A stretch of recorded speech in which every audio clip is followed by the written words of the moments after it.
नमस्कार मंडळी. आपल्या आयुष्यात आपल्याला कसली गरज आहे हे फक्त आपल्यालाच कळत असतं. लोक त्यांच्या मतानुसार, त्यांच्या विचारानुसार, त्यांच्या अनुभवांनुसार आणि त्यांच्या स्वार्थानुसार त्यांचं मत मांडतच असतात. त्यावेळेस आपल्या मेंदूला आणि मनाला ज्या गोष्टी रुचतात, पटतात त्याच गोष्टी आपण करायच्या असतात. कारण आयुष्य आपलं आहे, त्याला अधिक सुखकर, समाधानी, आनंदमय बनवण्याचा अधिकारसुद्धा आपल्याकडेच हवा. आजची कथा त्याच धर्तीवरची आहे. चला करूया सुरुवात. आजच्या कथेचं नाव आहे जोडलेलं चित्र. लेखन आणि सादरीकरण मंजिरी कारेकर. छत्री घेऊन वैभवी घाईघाईने खाली उतरली. पावसाचा जोर वाढला होता. अशा पावसात त्या छत्रीचा काही उपयोग नसतो. फक्त आपण छत्री विसरलेलो नाही हे लोकांना दाखवण्यासाठी म्हणून ती छत्री न्यायची असते आणि उघडून डोक्यावर ठेवायची असते.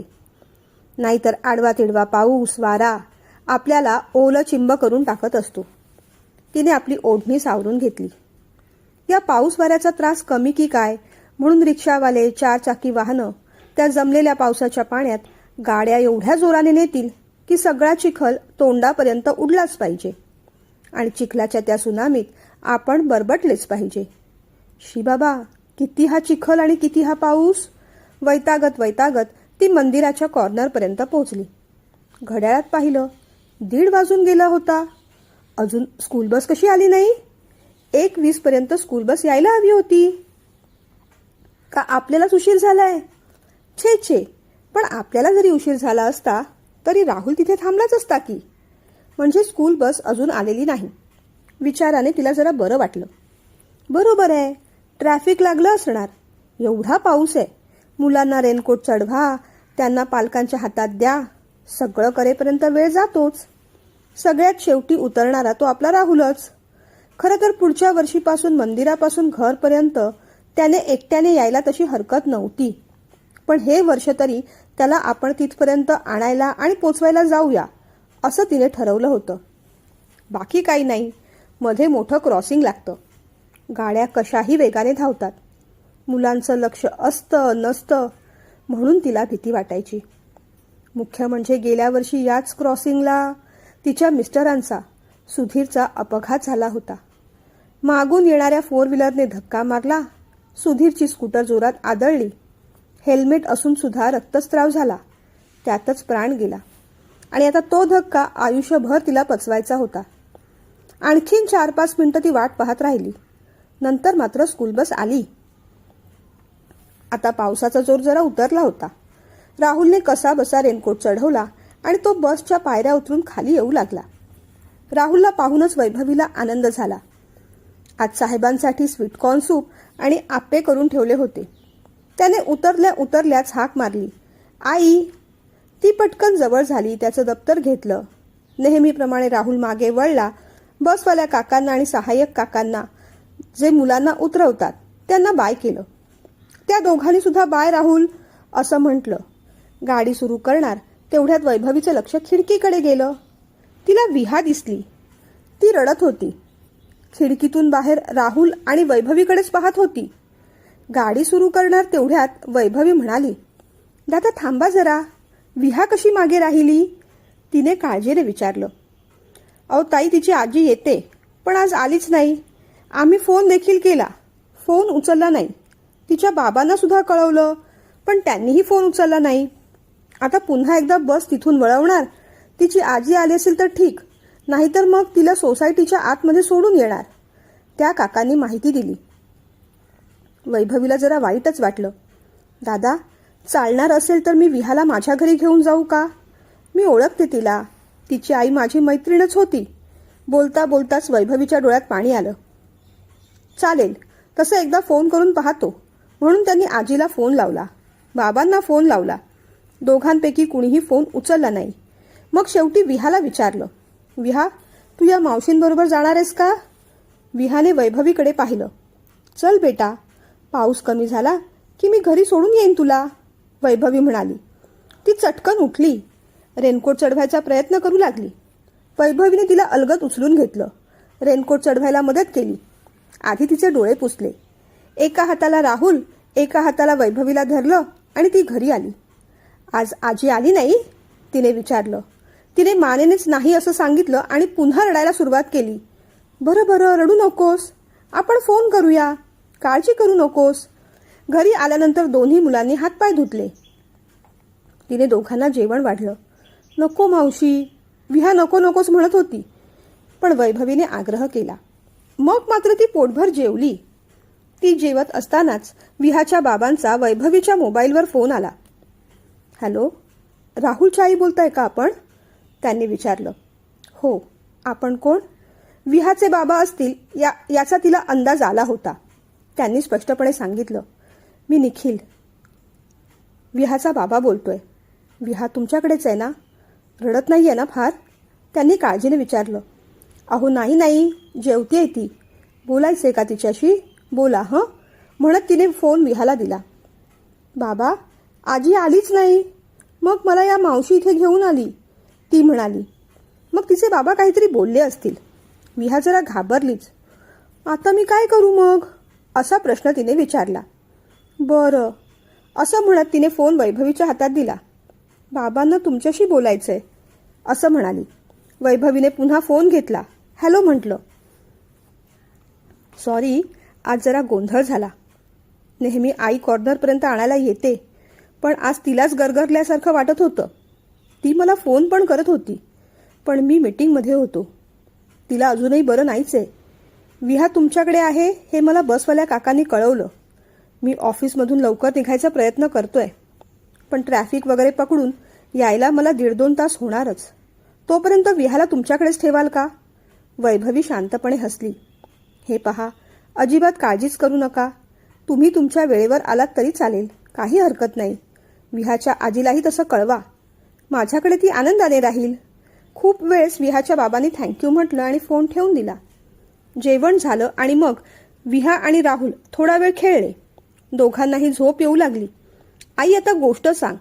राहुलने नेहमीसारखा हट्ट केला आणि तो आईच्या मांडीवर जाऊन बसला. विहा ते सगळं बघत होती. वैभवीलाच वाईट वाटलं. तिने तिलाही जवळ घेतलं. तुला कोणती गोष्ट ऐकायची आहे विहा? राजकुमारीची की चेटकिणीची? वैभवीने विचारलं. मावशी, मला ना आईची गोष्ट ऐकायची आहे. वैभवीच्या डोळ्यात टचकन पाणी आलं. तुला आईची गोष्ट ऐकायची? बरं, आपण तुला आईची गोष्ट सांगूया. 2 चिमणीची पिल्लं होती. ते आपल्या आईकडे हट्ट करायचे. म्हणायचे, आई, तुझ्यासारखं आम्हाला पण बाहेर उंच उंच उडायचंय. पण आई त्यांना समजावायची, तुम्ही अजून लहान आहात. तुमच्या पंखात शक्ती आली की मग मी तुम्हाला उडायला शिकवणारच आहे.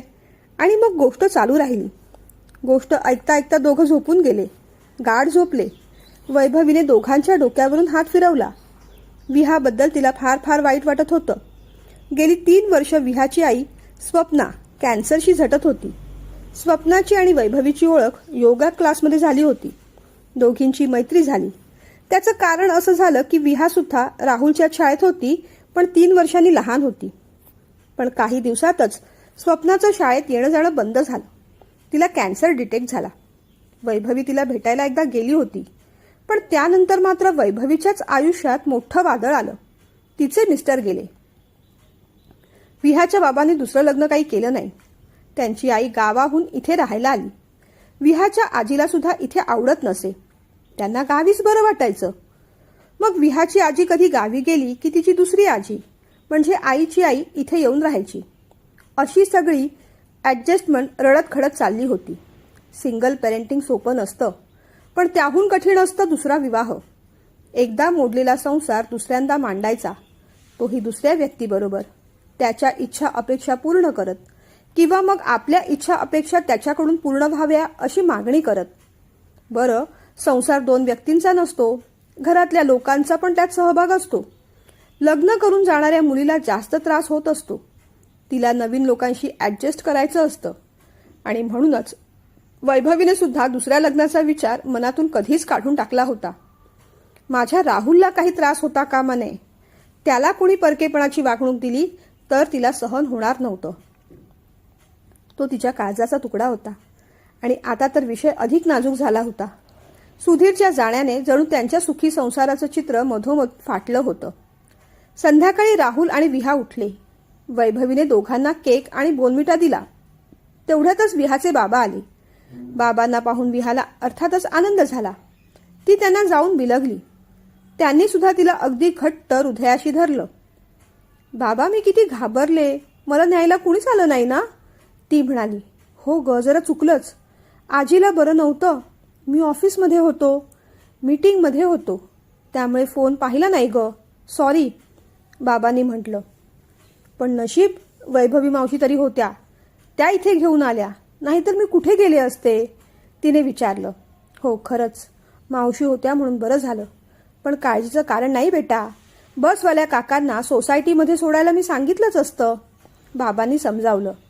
बरं, आता तू तुझं दप्तर घेऊन ये, आपण निघूया. विहा तिची स्कूल बॅग आणायला आत गेली. विहाच्या बाबांनी निखिलने मग वैभवीकडे पाहिलं. तुम्हाला कोणत्या शब्दात थँक्यू म्हणून कळत नाहीये मला, पण थँक्यू. तसं म्हणायला गेलं तर त्या काकांनी तिला सोसायटीमध्ये सोडलंही असतं.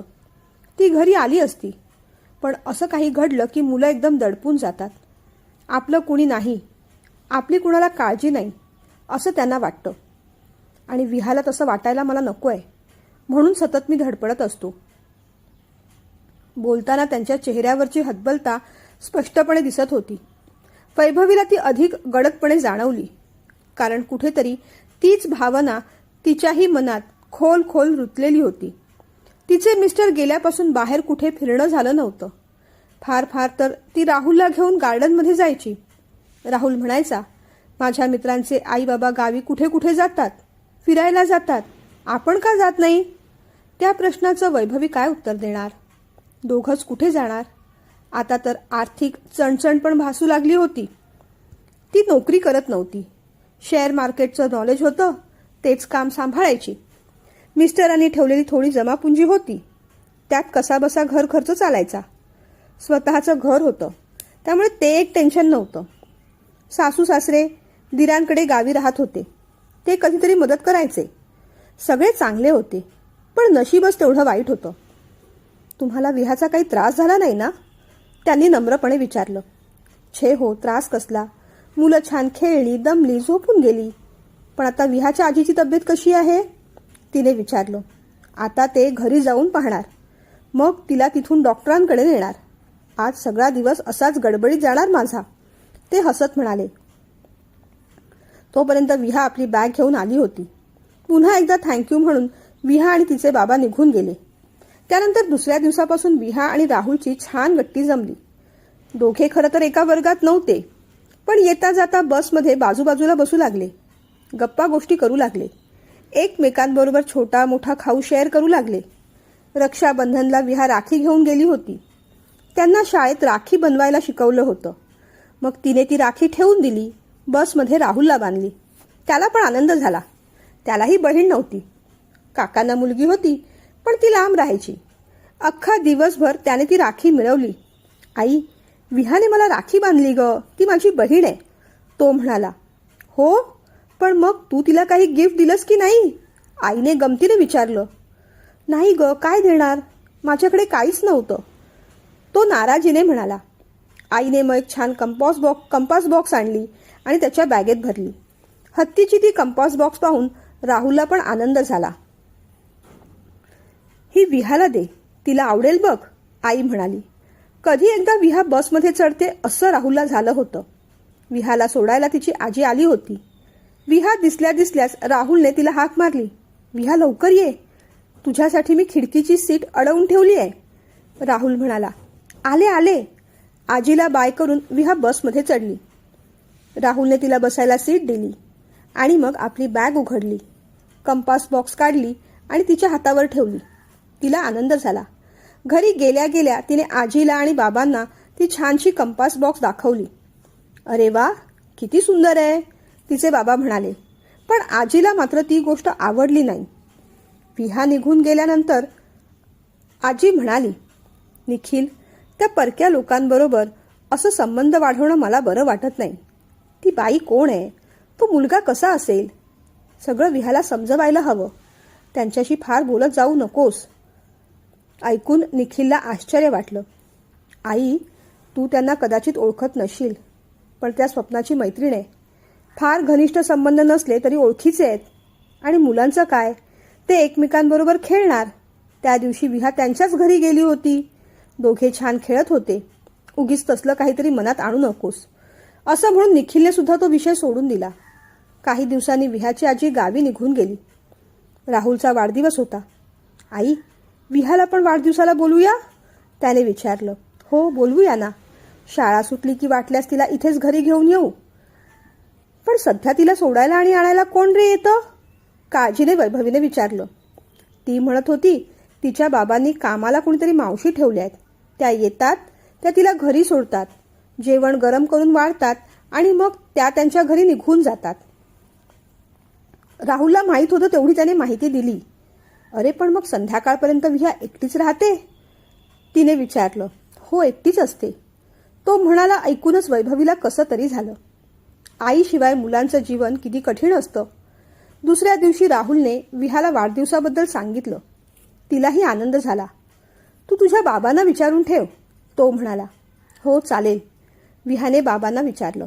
बाबांनी आनंदाने होकार दिला. राहुलसाठी एक छानशी रिमोटची कार घेतली, विहाकडे पाठवून दिली. त्यानंतर खेळाच्या निमित्ताने, वाढदिवसाच्या निमित्ताने, पार्टीच्या निमित्ताने एकमेकांकडे मुलांचं येणं जाणं चालू राहिलं. एक दिवस राहुल दुपारी शाळेतून घरी आला, तो ताप घेऊनच. वैभवी पण घाबरली. ती लगेचच त्याला डॉक्टरांकडे घेऊन गेली. डॉक्टरांनी औषध दिलं, पण उद्यापर्यंत ताप उतरला नाही तर ब्लड टेस्ट करून घ्या असं सांगितलं. वैभवीने त्याला खायला दिलं, औषध दिलं, पण ताप काही कमी होईना.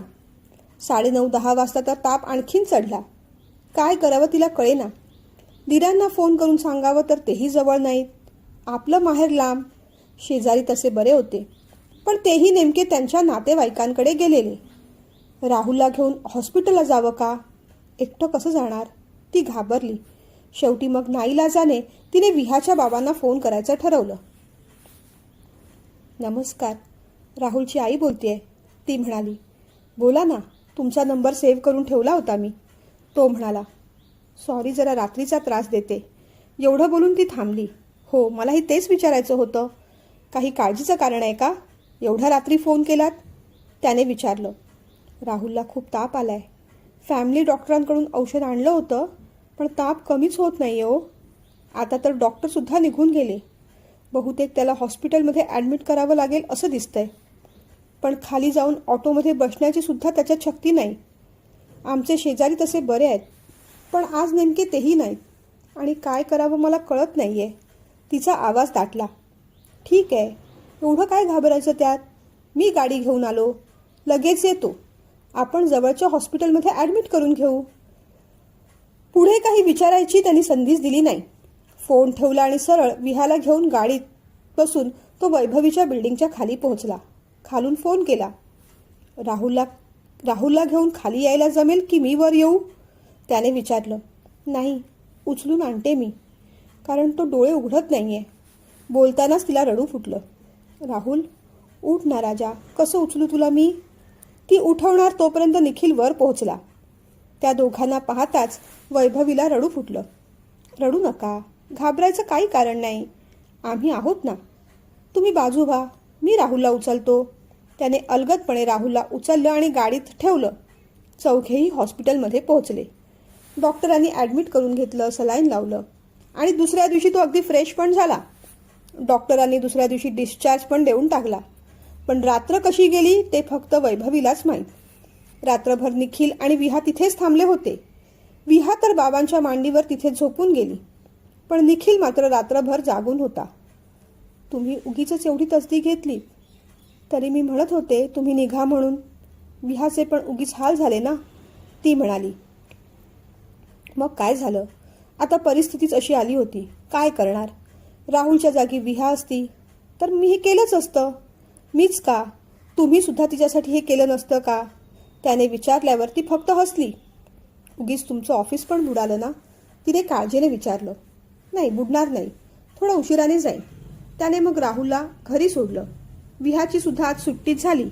विहा मग वैभवीकडेच थांबली. निखिल ऑफिसला निघून गेला. अगदी त्या दिवसापासून विहा तिकडचीच झाली. मध्ये मध्ये तिथे जाऊ लागली. वैभवी सुद्धा आनंदाने तिला इथे आणू लागली. वाढदिवस एकत्र साजरे होऊ लागले. विहाला वैभवीचा लळा लागला. ऑफिसमध्ये निखिलचं प्रमोशन झालं. त्याच्या सगळ्यात जवळचा मित्र प्रमोदने अभिनंदन केलं. लंचमध्ये दोघा मित्रांच्या गप्पा सुरू झाल्या. मित्रा, आजकाल अगदी खुश दिसतोयस. नाहीतर पूर्वी विहाची किती काळजी करायचास तू. ती काळजी मिटली वाटतं. आणि बहुतेक त्यामुळेच तुझं प्रमोशन झालं. पण तुझ्याकडे आता कोण असतं रे? तुझी आई तर गावी आहे ना. विहाच्या आईची आई आली आहे का? त्याने विचारलं. निखिल थोडा हसला. एक गोष्ट तुझ्याकडे बोलायची होती रे प्रमोद. बरं झालं तूच विषय काढलास. अरे प्रमोद, स्वप्ना गेल्यापासून ना मी अगदी एकटा पडलो. विहाची काळजी लागून राहिलीच आहे. कधी माझी आई येऊन राहते, कधी तिची आई येऊन राहते. पण त्यांची तब्येतसुद्धा अलीकडे ठीक नसते. त्यांना त्यांचंही आयुष्य आहे. मागे माझी आई आली होती आणि तीच नेमकी आजारी पडली. विहाची पण आबाळ होते. कामाला मी बायका ठेवतो, पण त्या सोडतात आणि मग पुन्हा परिस्थिती तशीच होऊन जाते. कोणी कामाला बायका असल्या त्या त्यांचं काम करून निघून जातात. दिवसभर विहा बिचारी एकटीच राहते रे. मी सुद्धा ऑफिसमधून किती लवकर जाणार आणि किती दिवस सुट्टी घेणार. पण या सगळ्या दरम्यान एक गोष्ट मात्र घडली. विहाच्या बसमध्ये राहुल नावाचा एक मुलगा आहे. त्याला वडील नाहीत. तो आईबरोबर आमच्या जवळच्या सोसायटीमध्ये राहतो. मागे एकदा विहाला त्याची आई घरी घेऊन गेली होती. तुला सांगितलं होतं ना, आईला एकदम चक्कर आली होती आणि मग विहा एकटीच बसमध्ये होती. तेव्हा ती राहुलच्याच घरी गेली होती. त्याची आई प्रेमळ आहे. त्यानंतर एकदा राहुल आजारी पडला म्हणून मी मदतीसाठी गेलो. त्यानंतर बऱ्याच वेळेस येणं जाणं झालं. विहाला त्याच्या आईचा लळा लागलाय. एवढं बोलून तो थांबला. प्रमोदने त्याच्याकडे पाहिलं. काय विचार करतोयस? जो करतोयस तो बरोबर आहे. तुझ्या मनात काय चाललंय कळतंय मला. निखिल, तुझा विचार योग्य आहे. विहासाठी सुद्धा आणि तुझ्यासाठी सुद्धा. अरे आयुष्य खूप मोठं असतं मित्रा. सोबत हवी रे. दुर्दैवाने वहिनी लवकर गेल्या. पण असं एकटं आयुष्य किती रे काढणार. विहाला पण आईची गरज आहे, मायेची गरज आहे. कदाचित नियतीनेच तुमची भेट गाठ घडवून दिली असेल. त्यांच्या मनात काय असेल ते तर आपण सांगू शकत नाही. कदाचित त्यांना सुद्धा सिक्युरिटीची गरज असेल, आधाराची, प्रेमाची गरज असेल. जशी विहाला आईची गरज तशी राहुलला बाबांची गरज आहेच की. पण कोणतीही स्त्री स्वतःहून पुढाकार घेणार नाही. अगदी तू पुढाकार घेऊन काही विचारलं तरी पहिल्या फटक्यात उत्तर मिळेल असंही नाही. पण तरीही नातं पुढे न्यायला हरकत नाही रे. वाटल्यास मी मध्यस्थी करतो. प्रमोदने तयारी दाखवल्यानंतर निखिलला जरा बरं वाटलं. खरंच एकटं आयुष्य जगायचा कंटाळा आला होता. विहासाठी म्हणून अनेक गोष्टी तो करत होता, पण त्याचे प्रयत्न अपुरे पडत होते. एका गोष्टीसाठी स्ट्रगल करावं लागत होतं. तसं दुसरं लग्न करायचं मनात नव्हतं. कारण येणारी स्त्री कशी असेल, तिचा काय स्वार्थ असेल हे सांगणं कठीण होतं. पण वैभवीच्या बाबतीत मात्र तशी गोष्ट त्याला कधीच वाटली नाही. वैभवीवर त्याचं काही प्रेम नव्हतं किंवा त्या दृष्टिकोनातून तिच्याकडे त्याने कधी पाहिलंही नव्हतं. पण विहाला मात्र तिचा लळा लागला होता हेही तेवढंच खरं. ती तिच्याबरोबर नक्कीच आनंदी आणि सुखी राहणार असं त्याला वाटू लागलं. वैभवीचा स्वभाव चांगला होता. फार बोलका नव्हता, पण प्रेमळ होता. हे नातं जुळलं तर आपण नक्कीच सुखी होऊ शकू असं त्याला आतून वाटायला लागलं. त्याने ठरवून टाकलं, स्वतःहून पुढाकार घ्यायचा आणि विचारायचं. फार काय, नकार मिळेल, पण जे नातं जोडायचं होतं ते जोडू शकलो नाही याची खंत तरी राहणार नाही. एक दिवस शनिवारी विहाला घेऊन न सांगताच तो सरळ त्यांच्या घरी गेला. विहाला असं अचानक आलेलं पाहून राहुल आणि वैभवीला आनंद वाटला. पण हे अचानक कसे आले याचं आश्चर्य पण वाटलं. बसा ना, ती म्हणाली. तो बसला. चहा करू? तिने विचारलं. हो करा, चहा कराच. मला काहीतरी बोलायचंय. नर्वस होऊन हात चोळत तो म्हणाला.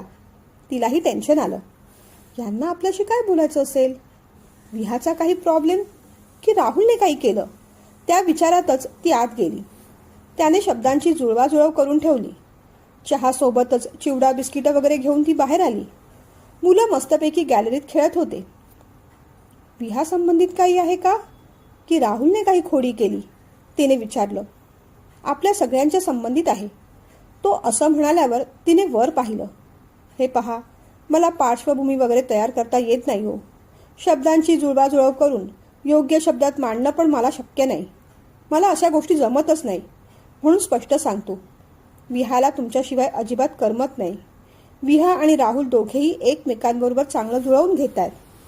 आपल्या आयुष्यात असे काही प्रसंग घडले की आपल्याला एकमेकांसाठी धावावं लागलं आणि आपण धावलो सुद्धा. तुमच्या मनात कोणता स्वार्थी हेतू नव्हता, माझ्याही मनात नव्हता. मुलांसाठी म्हणून केलं. मग आणखीन एक पायरी पुढे जाऊन मुलांसाठी म्हणून एकत्र येऊया का? आपण लग्न करूया का? त्याने असं विचारताच तिच्या हातातला कप खाली पडला. तो चटकन उभा राहिला. सॉरी, तुम्हाला वाटलं असेल हा माणूस किती निर्लज्ज आहे ना, हे असं विचारायला का इथे आला?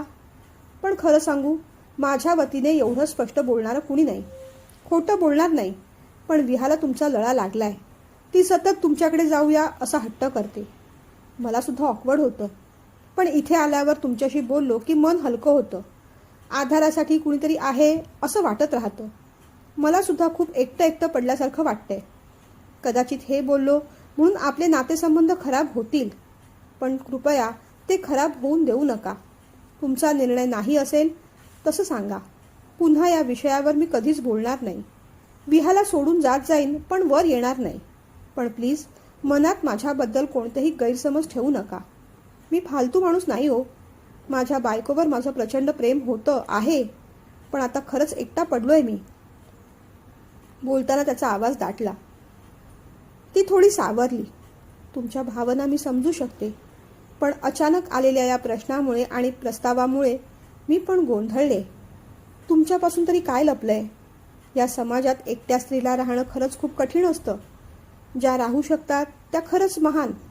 मी सुद्धा त्यांच्यापैकी असं आयुष्य जगले. जमेल तसा आपला संसार सावरायचा प्रयत्न करते, पण गाडीचं एक चाक निखळल्यानंतर गाडी फरफटतच न्यावी लागते. ती सहजपणे चालत नाही. हेही तेवढंच खरं. विहाला जसा माझा लळा लागलाय तसं राहुलचं मन तुमच्याकडे विहाकडे ओढतं. तोही म्हणत असतो, काकांबरोबर गार्डनमध्ये गेले की मजा येते. मलाही वाटतं त्यालाही वडिलांचं प्रेम मिळावं, पण स्त्री सुलभ लज्जा आड येते. घरच्यांशी कसं बोलणार? पुनर्विवाह समाजमान्य असला तरी तो सर्वश्रुत नाही, इझिली ॲक्सेप्ट केला जात नाही. आणि स्वतःहून एखाद्या स्त्रीने हा विषय काढणं म्हणजे सगळं कठीणच आहे. मलाही जड वाटतंय. घरचे काय म्हणतील, सासरची मंडळी काय म्हणतील, सगळेच विचार मनात येतात. गिल्ट पण वाटते. आज तुमच्याकडे एवढं स्पष्ट बोलले, हेही बोलायला हवं होतं की नाही तेही मला कळत नाहीये. मी सुद्धा एकटी आहे. नेहमीच एकटं पडल्यासारखं वाटतं मला. मला सुद्धा आणि माझ्या राहुलला सुद्धा सोबतीची गरज आहे. एवढं बोलून ती शांत राहिली. तो थोडा रिलॅक्स झाला. घरच्यांची चिंता करू नका. तुमचा निर्णय समजला मला. तुमच्या घरच्यांशी मी बोलेन. तुम्ही तयार आहात ना? त्याने विचारलं. तिने मान खाली घातली. स्पष्ट सांगा, आयुष्याचा प्रश्न आहे. विचार करायला थोडा वेळ द्याल का? ती म्हणाली. हो, विचार करा. आठवड्याने कळवा. पण होकाराची अपेक्षा आहे. मुलांचं खेळून झालं. आज जेवण तिथेच झालं. आणि मग विहा आणि निखिल त्यांच्या घरी परत आले. 4-5 दिवस वैभवीची नुसती तगमग घालमेल चालली होती. काय सांगावं, काय बोलावं, काय निर्णय घ्यावा, काय विचार करावा काही कळत नव्हतं. आपण एकटे असतो तर आयुष्य कसं बसं काढलं असतं. पण मनात राहुलचा विचार यायचा. लग्न केलं तर त्याला घर मिळेल, त्याची स्वप्न पूर्ण होतील, वडिलांचं प्रेम मिळेल, सिक्युरिटी मिळेल, कुणीतरी शेअर करणारा आपल्यालाही हक्काचा माणूस मिळेल. 4 दिवस विचार केल्यानंतर तिचा निर्णय पक्का झाला. धडधडत्या हृदयानेच तिने निखिलला फोन केला. तिचा फोन आल्यावर निखिलला पण टेन्शन येऊ लागलं. आठवड्याच्या आधीच फोन केला. हा नकाराचाच फोन असणार बहुतेक. त्याने फोन उचलला. बोला. भीत भीत तो म्हणाला. आज संध्याकाळी घरी येऊ शकाल का? तिने विचारलं. येईन, पण संध्याकाळपर्यंत मला उगाच तंगवू नका हो. काय उत्तर असेल ते आत्ताच सांगून टाका. टेन्शन येतंय मला, तो म्हणाला. ती किंचित हसली. मनासारखं उत्तर आहे. आता तरी याल? तिने विचारलं. हो, मग आनंदाने येऊ. विहाला सोबत घेऊन याल? ती म्हणाली. अर्थातच. तुमच्या घरी येणार आणि सोबत विहा नसणार असं कसं होणार? जेवायलाच या, ती म्हणाली. बरं, मग हॉटेलमध्येच जाऊया, त्याने सुचवलं. नको नको, घरीच मोकळेपणाने बोलता येईल, ती म्हणाली. पण तुम्हाला जेवणाचा त्रास होणार नाही? त्याने विचारलं. त्रास कसला? आता याची सवय करून घ्यावी लागेल नाही का? ती म्हणाल्यावर त्याला फार आनंद झाला. मग राहुलसाठी भरपूर खाऊ खेळणी घेतली आणि तो तिथे गेला. त्यालाही अर्थात आनंदच होत होता. तिचा होकार आहे असं समजूनच त्याने विचारलं, आधी तुमच्या आई वडिलांशी बोलू की सासू आणि दिरांशी? त्याने विचारलं. तुम्हीच काय ते ठरवा, मी काय बोलू? ती म्हणाली. मग तर फोन नंबर देऊन ठेवा, उद्याच फोन करतो. आणि हे पहा, त्यांचं उत्तर काही असू देत, तुम्ही तुमचा निर्णय बदलू नका. माझ्यावर विश्वास आहे ना? धोका देणारा माणूस नाही मी, अंतर पण देणार नाही. तो म्हणाला तशी ती हसली, आश्वस्त झाली. दुसऱ्या दिवशीच त्याने दोन्ही घरात फोन केला. सगळं सविस्तर सांगितलं. सुरुवातीला दोन्ही घरचे कन्फ्यूज झाले, पण तिचं आयुष्य आहे, तिने काय तो विचार करून निर्णय घ्यायचा आहे असं म्हणून त्यांनी आपल्या जबाबदारीचं अंग काढून घेतलं. आता तर मार्ग अधिक सोपा झाला. जे काही बोलणं झालं ते वैभवीला त्याने सांगितलं. दोन्ही घरच्यांच्या उत्तराचा मान ठेवत तिनेही विषय वाढवला नाही. सासूबाईंनी फोन करून नाराजी दाखवली. दीर म्हणाले, अख्खं आयुष्य समोर आहे, विचार करून निर्णय घे. ती फक्त हो म्हणाली. तिच्या आईबाबांना आनंद झाला.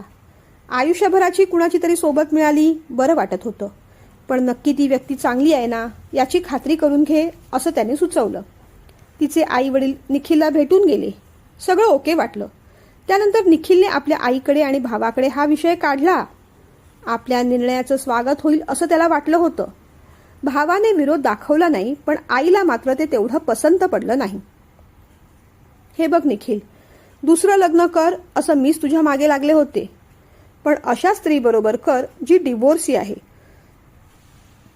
किंवा जिच्या पदरात मूल नाही, आणि मूल असेलच तर मुलगी असेल. या विचित्र बोलण्याचं निखिलला आश्चर्य वाटलं. याला काय अर्थ आहे? या अशा कंडिशन ठेवून स्थळ कुठे शोधत बसू? मुळात मला तर लग्नच करायचं नव्हतं. खरं सांगायचं म्हणजे मी विचार केला तो पहिल्यांदा विहाचाच विचार मनात आला. विहाला त्यांचा ओढा आहे, लळा आहे. विहावर प्रेम करतात त्या. राहुल विहा दोघे एकत्र किती छान असतात. तिथे विहाला ॲडजस्ट व्हायला आणि त्यांना इथे ॲडजस्ट व्हायला वेळ लागणार नाही, त्रास होणार नाही, म्हणून माझ्या मनात असा विचार आला. तो म्हणाला, अरे मी पण त्याच्यासाठीच म्हणते ना. आई असं म्हणाल्यावर त्याला जरा विचित्र वाटलं. काय ते स्पष्ट बोल. तो म्हणाला, हे बघ निखिल, मी मागेही म्हटलं होतं, तो मुलगा ना विहाच्या फार मागे मागे करत असतो. अरे विहा लहान आहे. या असल्या मुलांचं वय अडनट. तो कुठच्या बॅकग्राऊंडमध्ये वाढलाय काय माहीत. त्याच्या मनात उगीच काही वाईट विचार आले तर. विहा आणि तो काही सख्खे भाऊ बहीण नाहीत. आजकाल आपण ऐकतोय ना, अगदी कोवळी कोवळी मुलं पण नको नको ते पराक्रम करून ठेवतात. मला तर तो विहाच्या मागे मागे करतो, गाडीमध्ये सुद्धा तिच्या बाजूला बसतो, कधी खांद्यावर हात ठेवतो. अजिबात आवडत नाही. कुणाच्या मनात काय आहे ते सांगता येत नाही रे. आई असं म्हणाल्यावर निखिलचं डोकं चक्रावू लागलं. अगं आई काय बोलतेस? तो सुद्धा लहान आहे. दोघे एकत्र खेळतात, बहीण भावासारखे राहतात. त्याने समजावलं. अरे पण उद्या मोठा होईल ना. परिस्थिती एवढी खराब आहे की सख्खी नाती काळबेर मनात ठेवून वागतात. हा तर परक्याचा, याच्या मनात वाईट येणार नाही कशावरून. मी तर म्हणते विहाला तू त्याच्यापासून लांबच ठेव. तो खांद्यावर वगैरे हात टाकतो रे. मला तर तेव्हाही पटलं नव्हतं. ऐकूनच निखिलला राग येत होता. आईला दुखवायचं नव्हतं, पण तो म्हणाला, माझा निर्णय झालाय. म्हणतच त्याने फोन ठेवून दिला. विचार करून आता त्याचं डोकं गरगरू लागलं होतं. हो खरंय, जगात अनेक वाईट प्रसंग घडतायत.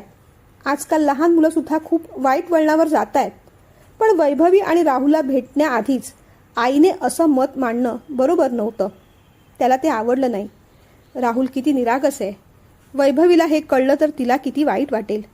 विहा आणि राहुल भाऊ बहिणीसारखे राहतात. छे छे, आई असा विचार कशी करू शकली. उगीच आपल्या डोक्यात सुद्धा तिने हा किडा टाकला. दुपारी वैभवीचा फोन आला. विहाला मी घरी घेऊन जाते. आज तिच्या आवडीची खीर केली आहे ना. तुम्ही ऑफिसमधून तिला घेऊन जा नंतर, ती म्हणाली. तो हसला. बरं. पण आईचं बोलणं डोक्यात फिरत होतं. आपण कितीही विचार केला नाही तरी हा विचार सारखा सारखा मनात येतोय. दुसरी गोष्ट म्हणजे आई आता नेहमीच राहुलकडे त्या दृष्टिकोनातून पाहणार. ही सगळ्यात खेदाची गोष्ट होती. ही गोष्ट वैभवीला कळली तर तिला किती वाईट वाटेल. आज रात्रीच आईशी पुन्हा या विषयावर बोलायला हवं. आपला निर्णय झाला हे पुन्हा एकदा सांगायला हवं आणि ही गोष्ट वैभवीकडे पुन्हा कधीच बोलू नकोस असंही ठणकावून सांगायला हवं. आईकडे तिचा नंबर आहे. आईचा काही भरवसा देता यायचा नाही. ती सांगून मोकळी पण होईल. आज रात्रीच तिच्याशी बोलूया. कामात त्याचं मन लागलं नाही. नंतर हळूहळू तो स्थिर झाला. दुपारी विहा घरी गेल्यानंतर तिने नेहमीप्रमाणे फोन केला. बाबा, मी वैभवी मावशीकडे आले. संध्याकाळी मी न्यायला येतो हां, तोही म्हणाला. त्यानंतर तो कामात बिझी झाला. संध्याकाळी नेहमीप्रमाणे राहुलला खाऊ घेऊन तो वैभवीच्या घरी पोहोचला. वैभवीने दरवाजा उघडला. आज मात्र ती लाल लाल झाली होती. नेहमीप्रमाणे चेहऱ्यावर हसू नव्हतं. हसून आत या असा आग्रह सुद्धा नव्हता. तो आला पाहून ती उलट विहाला म्हणाली, विहा, तुझे बाबा आले आहेत. सोबत राहुल पण बाहेर आला. निखिलने त्याच्या हातात खाऊ दिला. काका, थोडा वेळ बसा ना. तुम्ही गप्पा मारा ना आईशी. आम्ही थोडा वेळ खेळतो. त्याने हट्ट केला. वैभवी भडकली आणि म्हणाली, नाही नको, त्यांना जाऊ देत. तुला पण अभ्यास करायचा आहे ना. आई, असू दे ना, थोडा वेळ खेळतो. त्याने हट्ट केला. नाही म्हटलं ना राहुल. ती रागावली पाहून निखिलला आश्चर्य वाटलं. मुलांचं मन मोडलं म्हणून वाईट वाटलं. तो समजुतीने म्हणाला, बरं, आणखीन 15 मिनिटं खेळा. मी थांबतो. जा तुम्ही आत. तो असं म्हणताच मुलं आत पळाली. तो स्वतःहूनच आत आला. बसला. बसा ना तुम्ही पण, तो म्हणाला. असू देत, ती म्हणाली. काय झालं? माझं काही चुकलंय का? त्याने भीत भीत विचारलं. तुमच्या आईंचा फोन होता. ऐकताच त्याला टेन्शन आलं. बरं, काय म्हणाली ती? त्याने स्पष्टपणे विचारलं. तुमच्यासोबत लग्न करायला नकार दे. त्यांना हे लग्न मान्य नाही असं म्हणाल्या. ती म्हणाली. मग तुम्ही काय म्हणालात? त्याने विचारलं. मी काहीच म्हटलं नाही. ठीक आहे एवढंच म्हटलं. कारण त्यांनी दिलेलं कारणच एवढं भयानक होतं ना की आता मलाही लग्नाची इच्छा नाही. ती रागावूनच म्हणाली. तो उभा राहिला, पुढे झाला. ती चटकन मागे झाली. यावेळेस त्याने तिचा हात धरला. खाली बसा. तो उठला. ग्लासात पाणी ओतलं. तिच्या समोर धरलं. माझ्यावर विश्वास नाही? मी काय म्हटलं होतं? कुणी काहीही बोललं तरी आपल्या नात्यात आता दरार पडायला नको. मग मला न विचारता, न सांगता, माझ्याशी न बोलता एवढा टोकाचा निर्णय का घेतला? मग मात्र तिला जरा रडू फुटलं. त्या असं कसं म्हणाल्या? माझा राहुल त्यांना तसा वाटला का? त्या दोघांचं भाऊ बहिणीचं पवित्र नातं आहे. आता आयुष्यभर माझ्याही मनात हीच गोष्ट रुतून राहणार नाही का? ती रडू लागली. रडून घ्या, पोटभर रडून घ्या. कारण ही तर सुरुवात आहे. आयुष्यभर कुणीतरी येणार, असंच काहीतरी बोलणार. आपल्या नात्यावर बोलणार, मुलांच्या नात्यावर बोलणार, आपापल्या दिवंगत पार्टनरबद्दल सुद्धा बोलणार. कोणी हे म्हणणार, या दोघांना लग्नाची घाई झाली होती.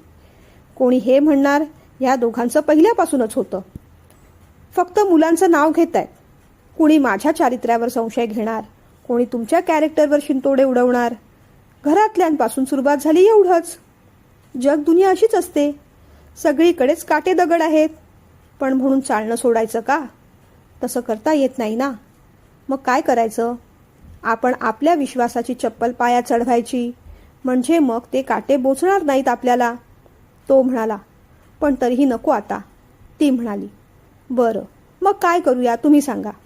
उद्यापासून विहाला सांगतो पुन्हा इथे यायचं नाही. तुमच्याशी बोलायचं नाही. तुम्ही सुद्धा राहुलला सांगा. विहाशी अजिबात बोलायचं नाही. तिच्या बाजूला बसायचं नाही. मी समोर दिसलो तर मला काकाही म्हणायचं नाही. होईल हे सगळं करणं शक्य? मी विहाची शाळा बदलू की तुम्ही घर बदलताय? काय करूया तुम्हीच सांगा.